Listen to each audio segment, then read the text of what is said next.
Right. Let's shine.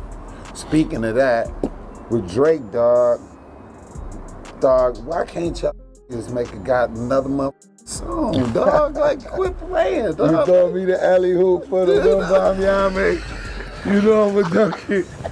To the point where y'all niggas not making songs. Drake ain't cool like that. Like, what's the...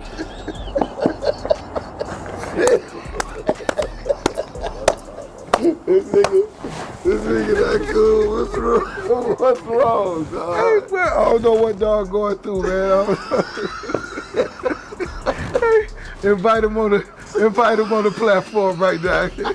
Give him the invitation. Come on, Drake, come talk to me, man. I'll come to Toronto on some real shit. Come out there. Dog, I just don't get it, dog. You'll go out there and eat some pastrami and shit. Ketchup flavored chips and shit.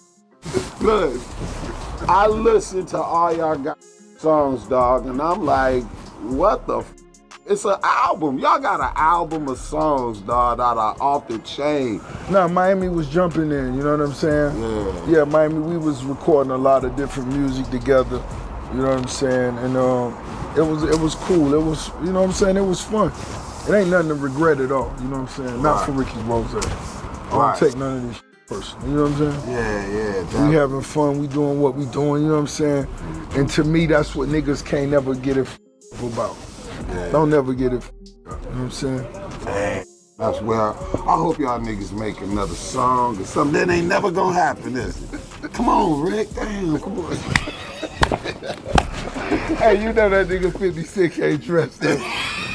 Hey, what you think about that baby mama? What's her name? You know, the Chinese girl. Yeah, I met her. I did too. I met you.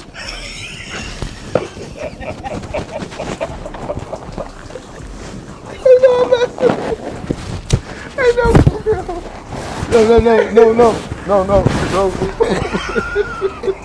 Oh, but you might have. I'm just saying. Stupid. Nigga ain't getting in your business and that, but shit, ask a question. That's what's up. Ross is now losing his mind after his brand new album flopped. To never even know what my first week. I didn't even care about that. Reaction come from the streets. Yeah, in the streets. Look. Yeah. As you guys just saw, Rick Ross is currently on interviews trying to cope with the fact that his brand new album flopped, saying that numbers don't matter and that he only cares about reactions coming from the streets. Now, for those of you guys that don't know the context, Rick Ross ended up dropping an album over a week ago that completely flopped, with it only earning 1.8 million streams on its first day on Spotify. To put into perspective how bad this album did, Drake's song Janice STFU off of Iceman that dropped 2 months ago is doing around 9 million streams per day. And Drake's dominance over Rick Ross doesn't look like it is going to be stopping anytime soon as well, because currently on Kalashi, he currently has a 76% chance of being the top artist this year on Spotify alone, which is absolutely insane. Because my album is going to most definitely be a bomb. It's going to be a bomb. Because my album is going to most definitely be a bomb. It's going to be a bomb. And my album. Had to tap in with y'all real quick. So I jumped in the car because, listen to this. One of my neighbors just fired up the lawn crew. And once that weed eater gets going, there's no way this MIC is winning that battle. Y'all already know how we do over here, though we keep the content rolling no matter what. And today we've got another chapter in the never-ending war between 50 Cent and Rick Ross. Hold up, because at this point, I honestly believe this has become one of the longest active rap feuds ever. Sitting at around 17.5 years and only trailing 50 Cent's legendary beef with J.A. Rule, at least from what I know. This latest round kicked off after Rick Ross started promoting his brand new album and made an appearance on UNC's show, where the comedian had things turned all the way up. And I'll leave the full interview link below if y'all want to check it out. During that conversation, Ross talked about Drake first, but then you could tell where he was headed. Like, man, you already tossed me the alley-oop. Now let me throw this one down. That's when he shifted straight into bringing up 50 Cent's baby mama. And if you followed this rivalry over the years, you already know why. That immediately got people talking.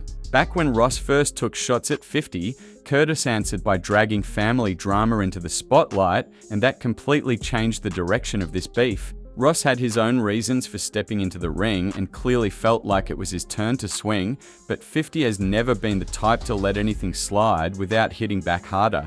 We all remember how 50 involved one of Ross's baby mamas, and if I'm remembering correctly, he even resurfaced old footage involving another one that spread everywhere online and eventually turned into legal drama. Now this fresh interview has reopened old wounds, so it's no surprise 50 feels like it's time to answer again. He immediately went after Ross by bringing Dirty Daphne back into the conversation because everybody already knows the history surrounding that situation.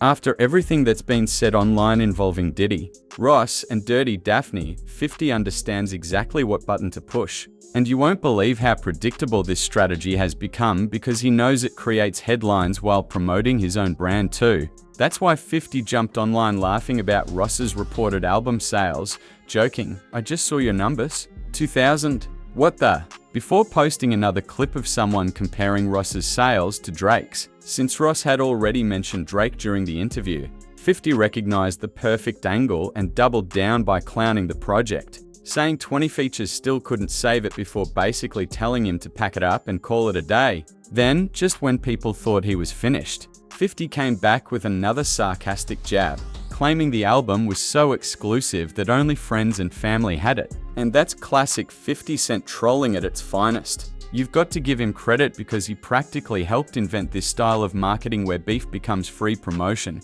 even though Rick Ross has learned to play that same game over the years. Ross has made a habit of turning every viral moment into promo by tagging his businesses, pushing his brands, and responding every single time his name starts trending. But with Dirty Daphne becoming a huge topic across the internet recently, anybody tied to her is almost guaranteed to become a target because 50 simply refuses to let that angle die. Her alleged connections to Diddy and all the stories surrounding those infamous parties have only given 50 even more material to joke about. And whether people like it or not, he knows controversy keeps everyone watching. Now here's where I disagree with 50 because album sales alone don't decide whether the music is actually good or not. I've always believed quality and commercial success are two completely different conversations, and there are plenty of solid projects that never become massive sellers. Sure, if you judge everything strictly by first-week numbers, people will call it a flop. But Ross isn't operating with the kind of major label machine that floods every platform with non-stop promotion. Instead, he's been pushing his own brand, dropping music consistently, and packaging everything together the way independent-minded artists usually do.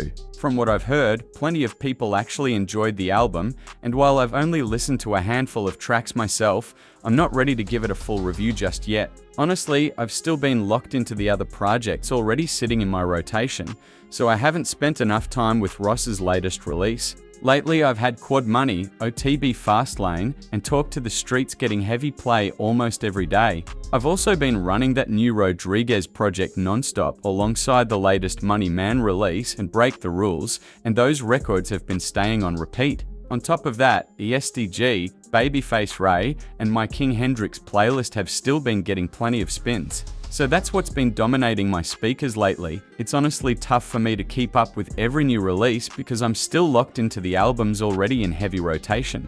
And I've still got to circle back to a few artists from the H-Town scene too. Believe it or not, I haven't even listened to Future's latest project yet because I've been stuck replaying the same records over and over. So yeah, both of those albums are definitely on my list, and I'll get to them soon. But listen to this, I've always stood on one thing: I don't care what the analytics say. I don't care who moved the most units because sales are one conversation, but they don't automatically decide what I'm riding around listening to. I'll always give credit when an artist has massive reach and influence because that part is undeniable.